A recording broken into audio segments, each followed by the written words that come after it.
얼마 전에 어느 분이 제게 이런 말을 합니다. 내 인생 그동안은 그래도 내가 컨트롤할 수 있었는데 이제는 내가 어떻게 하지 못하는 아웃 오브 컨트롤이 된 느낌입니다. 이렇게 얘기해요. 내 마음대로 안 된다 이런 거죠. 그런가 하면 교인 한 분이 평생 자신만만하게 살아오던 남편이 이 나이를 먹으면서 갑자기 의기소침하고 사람 만나는 거 자꾸 기피하고 집 밖에 나가려고 하지 않는 것 보면서 너무 당황을 하면서 목사님, 저 사람이 왜 저러는지 감을 잡지 못하겠어요. 불안해합니다. 목회하면서 보면 삶의 기반이 무너지는 것 같은 당황스러운 혼돈의 때를 경험하는 분들 많이 만납니다. 갑자기 나이 먹으면서 이상해지는 남편 때문에 불안해하는 교인에게 제가 이렇게 말씀드렸습니다. 집사님, 남편이 인생 변화가 힘들어서 그러는 겁니다.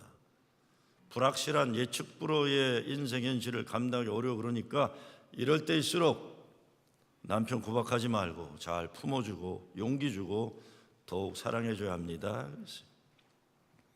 갑자기 건강이 나빠지거나 장사하다 망하거나 무슨 일 하다 실패하거나 사람이 어쩌지 못하는 연약함을 체험하는 경험을 통해 우리가 얼마나 깨어지기 쉬운 질그릇인가 우리는 깨닫게 됩니다. 벌써 오래전인데 잘 알려진 병원의 파트너니까 아주 실력 있는 의사가 계셨어요. 돈도 뭐 진짜 많이 버는 분이시고 딸이 맨하탄에 살고 있는데 진짜 자랑스러운 극치를 이룬 딸이었어요. 근데 30대 초반에 여성들이 걸리는 암에 걸리게 됩니다. 뉴욕 마라톤까지 뛰던 딸이에요. 공부 잘했고 어렸을 때부터 예뻐요. 결혼도 잘했고 자식도 잘 키우고 부모에게 큰딸인데 끔찍하게 잘했어요. 그러니까 동네에서 그렇게 부러운 집안이 없을 정도로 대단한 집안이었어요. 그런데 암에 걸리고 어렵게 투병을 하는 거예요. 투병을 하는 것이 날이 갈수록 힘들어지면서 정작 암에 걸린 당사자는 마라톤을 달린 내성이 있어서 끈질기게 운동을 포기하지 않고 하면서 살려고 노력을 해요. 근데 어느 날 아버지 집사님이 저를 찾아왔어요. 목사님, 나 이제 더 이상 살지 못하겠습니다. 나 이제 진짜 살고 싶지도 않습니다. 돈이고 뭐고 다 소용없고 더 이상 딸아이 고통스러운 모습 바라볼 수 없습니다. 나 이제 그만 살겠습니다. 본인도 알아주는 의사고 그리고 뭐 남부럽지 않게 자랑스러웠던 사람입니다. 사랑하는 딸이 암에 걸려 투병하는 것 보다가 그 예쁜 딸이 항암 치료하면서 머리가 다 빠지는 거 봐야 하고 고통당하는 거 보면서 아버지가 질려버린 거예요. 목사님, 나 더 못 살겠습니다. 의사로서 다른 사람들이 죽음을 담담하게 지켜내고 그러는 사람이에요. 근데 딸의 고통을 바라보는 아버지 감당을 못하는 거예요. 근데 다행히 그분 부인이 권사님인데 이분이 내색하지 않고 어려움을 아무리 어려도 남편과 아이들 앞에서 내색하지 않고 기도하면서 손주도 다 돌봐야 되고 남편까지 돌보고 딸까지 돌보면서 너무 어려운데 잘 이겨내셨어요. 이분은 마라톤으로 강한 분은 아니지만 할아버지가 상해 임시정부 초대 대통령을 지낸 분의 손주예요. 이 독립운동가의 그 뿌리가 있어서인지 버텨내는 분이었어요. 물론 딸도 건강하게 회복되고 지금 맨하탄에 살고 있는데, 근데 이 권사님은 목소리도 잘 안 들리는 연약한 분인데 남편 붙잡아줘야지, 딸 살려야지, 손주들 돌봐야지 강하게 버텨냈습니다. 근데 정말 자기 힘으로 감당하기 어려울 때는 꼭 제 사무실을 찾아왔어요. 들어와서는 아무 말 안 하고 소파에 앉으면 강물 폭포처럼 눈물을 쏟아냈어요. 난 위로도 못해요. 가만히라도 앉아있지 그냥. 한참 울고 나면 나 위로의 말 안 합니다. 그냥 기도하면 그리고 또 눈물 닦고 그러고 나가셨어요. 그 권사님 작은 몸이지만 예수 믿는 믿음이 확실해서 자기만 버틴 게 아니라 가족을 버티는 거예요. 권사님 그 자체로는 연약한 질그릇이에요. 그런데 그 속에 예수 생명이 있어서 참고 믿음으로 이겨내는 겁니다. 질그릇이란 다른 것 아닙니다. 쉽게 깨어지는 존재라는 거죠. 재료가 만들어진 흙이다. 창세기에 의하면 먼지 덩어리다. 그런데 몸도 마음도 생각도 쉽게 깨어지는 보잘것없는 질그릇 같은 존재다. 근데 사도 바울은 이 질그릇 속에 보배가 담겨져 있다고, 하나님의 영광과 예수의 생명이 담겨져 있다는 겁니다. 그래서 뭐라고 합니까? 오늘 7절에 보면 우리가 이 보배를 질그릇에 가졌으니 이는 능력의 힘이 큰 것이 하나님께 있고 우리에게 있지 아니함을 알게 하려 함이라 그랬어요. 사도 바울이 강조하는 것은 하나는 예수의 사람들은 보배가 담겨져 있는 귀한 존재들이다. 다른 하나는 그렇지만 질그릇은 깨어지고 쉽고 보잘것없는 존재이기 때문에 인간이 어느 것도 자신만만하거나 자랑하거나 교만할 수 없다는 겁니다. 질그릇이 자기 존재 목적을 잘 달성하려면 담고 있는 보배를 잘 지켜야 됩니다. 그 보배가 뭡니까? 하나님의 영광이요 예수의 생명입니다. 예수님은 자기 몸을 내어 죽기까지 우리를 사랑하신 분이에요. 우리가 그분을 나의 주로 고백하고 그분을 내 마음에 영접하게 되면 우리의 연약한 질그릇 속에 보배를 담고 살아가는 존재가 되는 겁니다. 질그릇 그 자체로 자랑할 것도 없죠. 보잘 것도 없고. 그러나 우리가 이 질그릇 안에 예수 그리스도의 생명을 가지게 될 때에 우리의 질그릇은 천하의 귀한 강한 그릇이 되는 겁니다. 그 속에 담겨있는 보배, 예수 때문에 우리가 착각하며 살 때가 참 많습니다. 예수 잘 믿고 신앙적으로 성숙하면 믿음이 상당한 수준으로 올라갈 거고 죄에 대한 유혹이나 욕심도 없어질 거고 또한 쉽게 죄도 짓지 않을 거라 생각하는데, 물론 성숙해지고 이전보다 변화된 삶을 살아가지만 분명한 것은 변화란 질그릇 자체가 변하는 건 아니에요. 그 질그릇이 금그릇 되거나 고려 청자나 무슨 뭐 당나라 백자가 되고 이러는 건 아니에요. 질그릇은 그대로예요. 질그릇에 무슨 다이아몬드가 박히게 되거나 금으로 도배질하고 도금하고 그러는 건 아니에요. 무슨 말입니까? 우리가 예수 그리스도를 영접하고 신앙생활을 한다 해도 인간은 영원히 하나님의 은혜가 아니면 십자가 보혈이 아니면 살 수 없는 존재라는 거예요.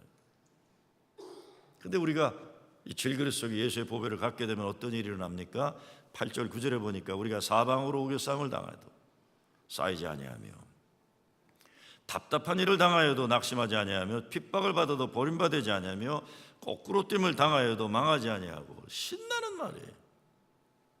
정말 이와 같은 말씀 붙잡고 살아 인생 어떤 어려움이 있어도 우리는 여기까지 왔습니다. 그렇죠? 여러분 아닌 것 같아도 이 말씀 때문에 여기까지 온 거예요. 그렇죠? 이 말씀 붙잡고 밀고 온 거예요. 이번 달 중순이면 한국에서 출판되는 책이 있는데 일정시대와 유교를 거쳐내고 우리 조국 고난의 역사를 살아온 시대의 어른들에 대한 이야기를 모아놓은 책이에요. 뭐 장기를 박사나 또 김영기 장로님이나 광주의 조아라 장로, 여자가 필요해서 조아라 장로님 들어가고 YWCA, 대천덕 신부 뭐 이렇게 들어가는데 9분이 들어가는데 그중에 제 장인이 들어가서 그분에 대해서는 제가 글을 써야 됐어요. 근데 몇 달 전에 출판사 연락이 왔어요. 권동까지 써달라. 그래서 아니 난 미국에 있는데 그냥 한국에 있는 사람들 합시다 그랬더니 출판사의 얘기가 사실은 그 책을 기획하게 된 게 제가 한국에 어디 모임에 가서 발표하면서 그런 얘기를 했대요. 이 시대 교계는 물론 사회 정치 전 모든 분야에 있어서 어른이 없는 게 가장 큰 문제라, 그 어른은 위를 바라볼 줄 아는 곁눈질하거나 땅바닥 바라보는 인간이 아니라 위를 바라보는 인간이, 이게 이제 로버트 블라이가 한 얘기를 제가 인용해서 얘기를 했었어요. 그때 출판사에서 그 책을 기획한 거다 얘기를 하는 거예요. 제가 권도원을 쓰면서 생각한 거는 그분들은 모두 나라를 일제에 빼앗기고 동족 간 전쟁을 치르고 폐허가 된 땅에서도 교회와 나라를 다시 세워야 하는 사명을 붙잡고 믿음 붙잡고 감당해내신 분이라는 걸 알 수 있어요. 4월 7일 날 출판사에서 책을 와서 우리 여기서도 우리 출판기념회 하려고 계획을 하고 있습니다. 사방팔방이 막혀 있지만 하늘이 열린 걸 보고 믿음이 있었기 때문에 교회와 나라와 민족 무너진 역사에서 오늘의 자랑스러운 역사를 일궈내는데 미랄이 되신 어른들의 이야기들입니다. 이것이 바로 사도 바울이 체험한 신앙의 고백이에요. 사도 바울 한번 생각해 보세요. 그 육신의 질그릇은 참으로 훌륭했어요. 명문 가문 출신이고 당대 최고 엘리트였던 가말리엘의 수제자라고 했고, 태어나면 나면서부터 남들이 부러워하던 로마 제국의 시민권을 가지고 나왔어요. 율법의 열심으로는 타의 추종을 불허했어요. 그런데 그가 부활하신 주님을 만난 이후부터는 그런 세상적인 자랑을 다 배설물로 여겼다 그랬어요. 오직 주님을 알고 주님에게 알게 된 그것만을 목말하면서 하나님 영광과 예수의 생명, 그걸 위해 사는 삶으로 전환된 거죠. 근데 바울은 예수 믿고서 고난의 연속의 인생을 살잖아요. 어디를 가나 원수들로 말미암아 사방으로 우겨쌈 당하고 여러 가지 답답한 일과 핍박과 거꾸로 때림을 당하고 순교를 앞두고, 그러나 그런 자기 안에 담겨져 있는 하나님 영광과 예수의 생명을 생각하면서 넉넉히 감당하고 이겨냈다고 증거하고 있는 겁니다. 그렇다면 우리가 어떻게 하나님 영광과 예수의 생명, 이 보배를 잘 간직하는 삶을 살 겁니까? 역설적인 말이 되겠지만 깨어져야 돼요. 우리 안에 있는 보배를 나타내기 위해서 우리 껍데기는 과감하게 깨어뜨려 버려야만 역사가 변화할 수 있는 겁니다. 10절 11절에 넘어가면서 우리가 항상 예수 죽인 것을 몸에 짊어지면 예수의 생명도 우리 몸에 나타나려 하게 하심이라. 그래서 무슨 뜻입니까? 우리 예수의 사람들은 주님께서 세상에 고난 받은 것처럼 고난을 받게 된다. 때때로 예수 잘 믿기 위해서 무시당하고 멸시당하고 모욕당하고 부당한 대우 받기도 하지만, 그러나 비록 우리의 질그릇은 깨어진다 할지라도 그 깨어짐 때문에 하나님 영광과 예수의 생명이 드러난다는 겁니다. 때로 우리는 더욱 적극적으로 우리 안에 있는 보배를 드러내기 위해 껍데기를 과감하게 깨트려야 합니다. 본문에서 예수의 죽인 것을 짊어진다든지 예수를 위하여 죽음에 넘겨온다는 표현은 곧 질그릇을 깨뜨린다는 것과 같은 뜻입니다. 우리의 겉사람과 같은 질그릇은 깨어져야 해요. 그렇지만 그래야만 우리 안에 있는 보배가 드러나게 되는 겁니다. 옥합을 깬 여인의 이야기가 그거죠. 옥합을 깨어 주님 발 앞에 300데나리온이라는 3만 불 가치 되는 이 향수를 주님 발 앞에 댈 때 깨어져서 주님을 영광에 돌리는 여인이 될 수 있었던 거예요.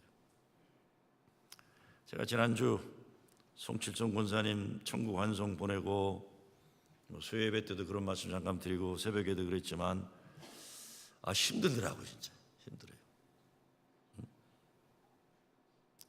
근데 그 힘든 게 송 권사님만 떠나셔서 힘든 건 아니에요. 제가 지난 주간 우리 교회 목회 스태프들에게 그런 말을 했어요. 송칠성 권사님 세대, 그러니까 78세 된 고세대들이, 그러니까 70 후반 세대, 이 세대가 지금 우리 교회를 지탱해온 가장 중심적인 세대라고 그랬어요. 여러분 용서하세요. 그 세대뿐 여기 다 이렇게 본인이 아시죠? 다 누군지 다. 우리 강장로님부터 해서 다 고세대세요. 그렇죠? 용서하세요. 길어야 10년이세요. 그렇죠?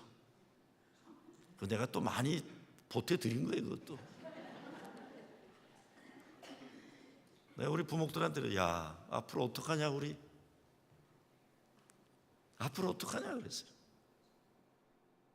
그 세대가 70년대 초반 30대 이민 와서 가정 지키고 교회를 세워나간 세대예요. 이분들 떠나시고 나면 앞으로 이민교회 만만치 않을 거예요. 이분 세대 떠나고 나면 이미 미국 교회는 그런 현상이 일어나고 있습니다. 이 세대 떠나고 나면 힘들 거예요. 제가 그랬습니다. 나는 문제 없다 그랬어요. 나는 그분들 떠나면 은퇴한 고만이에요. 내 세대는 그렇잖아요. 우리 세대는 그 같이 은퇴할 세대예요. 딴 잡아라봐, 김 목사, 딴 잡아라봐. 이거 힘들다 앞으로 너. 태권도로 돌아가 다시 태권도. 그 세대하고 젊은 세대하고는 달라요. 앞으로 목회할 젊은 세대에 감당할 미래의 교회는 많이 다르고 힘들 거예요. 그런데 그 세대야말로 무엇보다 교회가 이민생활 가장 중요하게 여기고 지켜낸 세대예요. 이민 초기에 아무것도 없었기 때문에 더더욱 교회를 지키고 세우기 위해서 헌신과 희생을 아끼지 않은 세대예요. 자기들을 깨뜨려서 교회를 지킨 세대예요. 그런 세대 이제 어렵습니다. 정말 역설적인 말씀이지만 때로 깨어지는 아픔을 통해 하나님의 영광과 예수님의 생명이 우리 삶에 생생하게 드러나는 겁니다. 근데 오늘 말씀 보면 그 정도로 그치는 게 아니에요. 오늘 말씀은 어떤 의미에서 하나님께서 스스로를 질그릇 같은 인간의 품으로 안겨 들어오셨다는 거예요. 예수님이 성육신하심으로 하나님이 땅으로 오신 것 같이 그런 거예요. 이제 하나님은 인간 위에 계시는 분이 아니라 인간과 한 몸 하나가 되신 거예요. 질그릇 속으로 들어오신 거예요. 어떤 분은 그래서 하나님께서 스스로의 운명을 인간의 운명에 붙들어 매셨다 이렇게 설명하고 있어요. 하나님이 자기의 운명을 인간의 생명 운명과 붙들어 매셨다. 우리 속에 오신 거예요. 그릇은 그 안에 들어있는 내용으로 판가름납니다. 동시에 그릇 안에 담긴 것은 그 담고 있는 그릇과 무관하지 않아요. 그릇이 깨지면 그 안에 들어있는 것이 망가질 수밖에 없는데 이렇게 해서 하나님과 인간은 하나의 운명 공동체가 되는 거다 이런 얘기입니다. 우리 질그릇이에요. 우리 앞날을 알아볼 수가 없어요. 1년 10년 말할 것 없고 1시간 후 1분 후 알지 못해. 그러나 우리가 분명한 것은 모든 것을 예배하시고 아시는 하나님이 우리 가운데 오셨다는 거예요. 그리고 그분이 우리를 사랑하신다는 거예요. 사람이 할 수 있는 게 그렇게 많지 않습니다. 자녀들이요. 아이고 골프공과 자녀는 어디를 튈지 아무도 몰라요. 아이고 저는 아주 요즘 뭐 그냥 아주 미리 포기하고 살아요. 그냥. 자식은 자식의 인생이 있는데 뭘 자꾸 기대를 합니까? 사람이 아픈 것도 못 고쳐요. 아까 말씀드렸잖아요. 남의 병 고치는 최고 실력 의사도 자기 딸 아픈 거 감당이 안 되는 거예요. 그러나 전능하신 하나님이 이런 질그릇 같은 나와 함께 하신다. 이거는 우리가 확실히 알잖아요. 하나님과 나는 하나다. 예수의 생명이 이 질그릇 그 안에 들어와서 하나님과 하나님의 사람을 꽉 붙들어 매고 있다 이런 겁니다. 이제 우리는 미래를 모르고 어쩌지 못하는 일이 많지만 두려워하지 않아도 되는 거예요. 걱정과 근심과 불안에 휩싸여 있을 필요 없는 거예요. 우리와 하나 되고 함께 하시는 하나님과 무엇을 해도 같이 하고 어디 가도 함께 가는 거예요. 근데 사람들은 자기 자신의 질그릇만 소중하게 여길 때가 얼마나 많습니까? 내가 가진 세상 재물, 내가 쌓아 놓으면서 온 업적, 내가 가진 자라온 배경, 우리 이런 것들이 장애물이 되어서 우리 안에 있는 보배는 감춰지고 보잘것없는 질그릇이 자꾸 드러날 때 얼마나 많습니까? 그게 깨져야 돼요 우리가. 그래야만 보배 되신 예수의 생명과 하나님의 영광이 드러난 거죠. 한 알의 밀알이 땅에 떨어져 죽지 않으면 한 알 그대로 있고 죽으면 많은 열매 맺는다는 예수의 말씀도 그거예요. 질그릇이 깨어져요. 예수의 보배가 나타나고 내가 죽어야 많은 열매 맺는다는 역설적인 복음의 진리입니다. 문제는 바로 나에게 있습니다. 오늘날 우리는 보잘것없는 질그릇에 너무 많은 미련과 애착을 가지고 있으면서 정작 우리 속에 있는 보배에 대해서는 깊게 생각하지 않습니다. 천하보다 귀한 보배가 질그릇이 있는데 질그릇은 못생기고 약하고 값싸고 그저 그런 건데 하나님은 가장 귀한 것을 여기에 담아주신다. 바울이 왜 그런 이야기를 합니까? 로마 시대 사람들이 그릇에 집착했다고 했어요. 집에 가면 그릇 자랑하느라고 금그릇, 은그릇 이것이 자신의 신분과 귀천을 결정했다는 거예요. 아, 저 집은 금그릇이 있는 집이구나. 그런 로마 시대 문화에 비해서 예수 믿는 사람들은 오히려 우리는 별거 없다. 우린 질그릇이다. 흙으로 빚은 평범한 그릇이다. 하찮고 약하다. 그런데 하나님의 영광과 예수의 생명은 우리 가운데 담겨져 있다는 거죠. 우리 질그리스예요, 그렇죠? 그런데 여기 하나님이 성령을 부으시고 능력을 나타내신다. 예수를 그리스도로 고백하는 성도들, 흙으로 지음받은 피조물에 불과하지만 그 속에 천지를 창조하신 하나님이 거하심으로 최고의 영광을 누린다. 그래서 믿음으로 사는 성도들은 하나님의 능력이 나타나게 되어 있다는 겁니다. 성도들이 일하는 그 어떤 일도 하나님 계획 밖에 있는 건 없다는 거예요. 그분이 예정하시고 택정하셨다고 그랬어요. 이것이 사방으로 우겨싸움을 당해도 또 답답한 일을 당하여도 성도들이 담대할 수 있는 이유입니다. 그릇이 뭡니까? 그릇에 물이 담겼으면 물통이죠. 밥에 담겼으면 밥통이죠. 사탕이 있으면 사탕 그릇이죠. 약이 있으면 약탕이고 돈이 있으면 돈통이고 쓰레기 있으면 쓰레기통이에요. 배설물이 들어있으면 뭐예요? 아무리 금그릇이라도 그거는 똥통이에요. 똥통. 고상한 말로 요광통이에요. 요광. 여러분이 그릇인데 여러분에게 무엇이 담겨있느냐에 따라 여러분이 어떤 존재인가가 판가름 나는 거예요. 큰 그릇이라고 하면서 거기에 배설물 담겨있으면 요광이에요. 요광. 제가 옛날 얘기하는 것도 웃기지만 젊어서는 딴 데 가서 얘기하지 마세요. 제가 정치에 좀 꿈이 있었어요. 속으로. 세상 야망 이루지 못하는 내 자신에 대해 그래서 불만스럽고 세상 명예에 대해 사실은 예민했습니다. 목사가 되어서도 오랜 동안 하나님께 인정받는 데 신경 쓰기보다 사람들에게 인정받는 인물 되려고 사실 발버둥 쳤어요. 그래서 20대 후반 30대 중반까지 내 나이에 어울리지 않는 이런저런 단체 직책을 제가 뉴욕에 수도 없이 왔다 갔다 했습니다. 그 당시에는 단체도 만들고 단체 만들면 꼭 내가 공동의장도 하고 그랬어요. 뭐 전국 단위에 나보다 10살 20살 많은 사람들하고 꼭 내가 같이 들어가서. 지금은 머리도 잘 안 돌아가요. 나이에 비해 귀도 잘 안 들려요. 아시죠?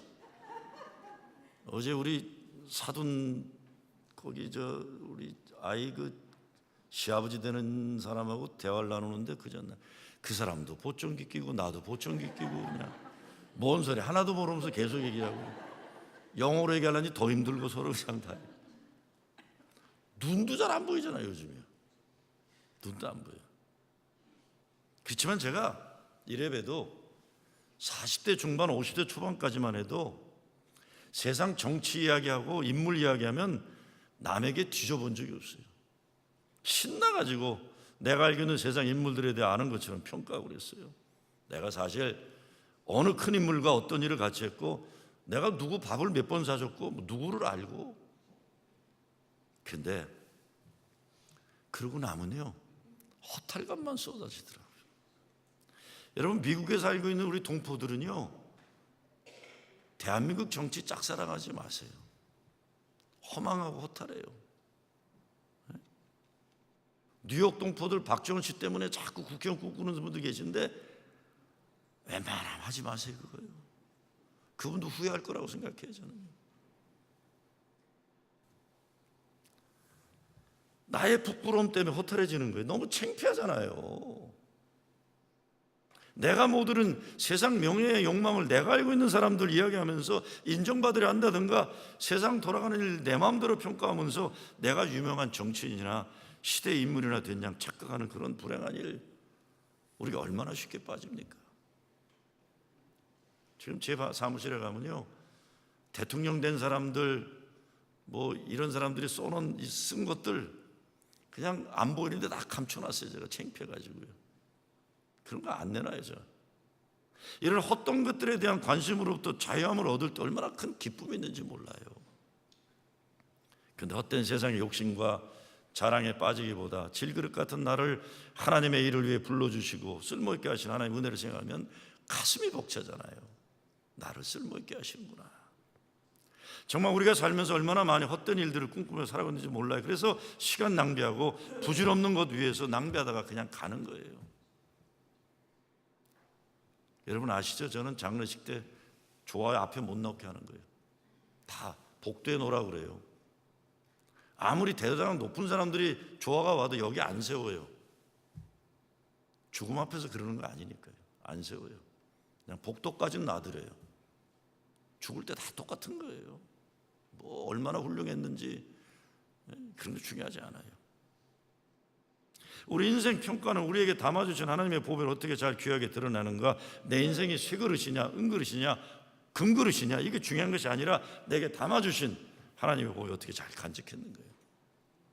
그래서 우리는 내 안에 예수의 생명이 담겨있기 때문에 항상 믿음으로 든든해야 합니다. 아무리 어려워도, 아무리 내 오늘의 모습이 세상적으로 보면 보잘것없이 보여도 나에게 하나님은 가장 귀한 보배를 담아주셨다는 믿음의 자신감을 회복할 때 세상을 넉넉히 이길 수 있는 겁니다. 예수 믿는 거, 예수가 나의 구세주를 믿는 거예요. 그렇죠? 예수는 나의 힘이요 내 생명 되시니 구주 예수 떠나가면 죄 중에 빠지리. 눈물이 앞을 가리고 내 마음에 근심 쌓일 때 위로하고 힘주시리. 누구라고요? 주 예수요. 예수는 나의 힘이요 내 기쁨 되시니 그 명령을 준행하여 늘 충성하겠네. 주야로 보호하시며 바른 길 가게 하시니 의지하고 따라가리. 주 예수. 이거면 됐죠. 뭐가 더 필요해요? 아니에요, 여러분? 예수면 됐죠. 오늘 말씀 들어보면 중요한 사실을 발견합니다. 사방팔방으로 우리 괴롭힌 일이 닥쳐오지만 위는 열려있다. 위가 뭡니까? 하나님이에요. 하나님만 바라보면 이겨낼 수 있다. 하늘은 열려있다. 그럽니다. 아까 제가 어른은 게이징 업, 위를 바라보는 분이 어른이라고 얘기했죠. 지금 어떤지 모르지만 80년대, 90년대만 해도 시카고에서 1시간 반 정도 떨어진 인디애나 해먼드라는 동네에 세계에서 가장 큰 주일학교가 있었어요. 성인은 1,500명. 주일학교 몇 명인지 아세요? 3만 명이었어요. 그 교회가, 제가 시카고 남쪽에 시카고 대학 교회를 했었기 때문에 보면 주일 아침이 되면 노란 버스들이, 인디애나 스쿨 시스템의 버스들이 이 흑인 동네, 히스패닉 동네, 가난한 동네를 수십 대가 돌아요. 보통 큰 부흥한 교회들은 잘 사는 중산층 백인들 중심의 교회들인데, 이 교회는 인디애나 해먼드에 있는 교회가 스쿨버스로 시카고 가난한 동네 아이들만 쭉 몰아서 가서 예배드리고 성경 가르쳐주고 밥 먹여서 보내는 거예요. 이 교회가 하도 이런 일을 잘하니까 시리 오브 해먼드에서 결정을 했어요. 주일이면 공립학교를 열어주자, 이렇게 된 거예요. 그래서 자기 교회에서 하는 게 아니에요. 학교 시스템 3만 명 올려주게. 한국에 목사님이 그 교회를 조사 갔다가 담임 목사를 만나러 갔더니 담임 목사가 웃으면서 그래, 잘못 찾아왔다 그러더래요. 내가 아니다. 그러면서 제니란 이름을 가진 처녀가 올 텐데 늦은 오후가 되면 올 거다. 기다렸어요. 늦은 오후가 됐는데 깜짝 놀란 거예요. 그 제니란 여자를 만났는데 너무너무 외모가 바라보기가 힘든 거예요. 너무 비대하고, 외모가 사실은 평가하면 안 되지만 너무 아니었고, 그랬더니 그 제니가 웃으면서 그러더래요. 나를 보고 놀랬죠? 그러더래요. 나를 보고 놀랬죠. 그러면서 그런 얘기, 자기는 어려서부터 이 외모 때문에 친구가 없었고, 초등학교 가서도 애들이 따돌림 받고, 이미 중고등학교 때 스스로 자기 목숨을 끊으려고 3번이나 시도했었대요.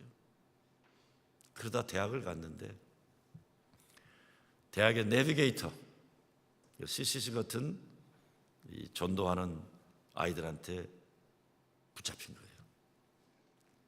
전도하는 아이들이 와서 이 제니를 예수의 사랑으로 전도하고, 그리고 그냥 놔두면 안 되니까 이 아이를 이 교회의 주일학교 교사로 발렌티아들을 연결시켜 준 거예요. 그런데 놀라운 일이 일어납니다. 제니가 그런 얘기를 하는 겁니다. 내가 평생 경험하지 못한 걸 주일학교에서 경험했다는 거예요. 처음에 맡은 애들이 어린애들, 킨더가든 같은 애들 8명을 맡았는데 놀라운 사실을 발견했는데, 이 아이들은 자기 외모에 대해서 아무 관심이 없더래요. 얼마나 자기가 사랑하느냐만 관심 가지게 된 거예요. 깜짝 놀란 거예요. 내 외모에 대해서 전혀 관심이 없고 나의 사랑을 기다리고 있는 이 아이들을 만나면서 어마어마한 자기 삶의 변화가 일어나는 거예요. 내가 이 아이들을 위해 살아야 되겠다. 이 아이들을 위해 살아야 되겠다. 그래서 행복을 찾게 되는, 그렇죠? 이게 외모가 아니구나. 내가 예수님 사랑하고 그 사랑으로 이 아이들을 사랑하면 이러면 되는구나. 어마어마한 기적의 역사가 일어나는 거죠.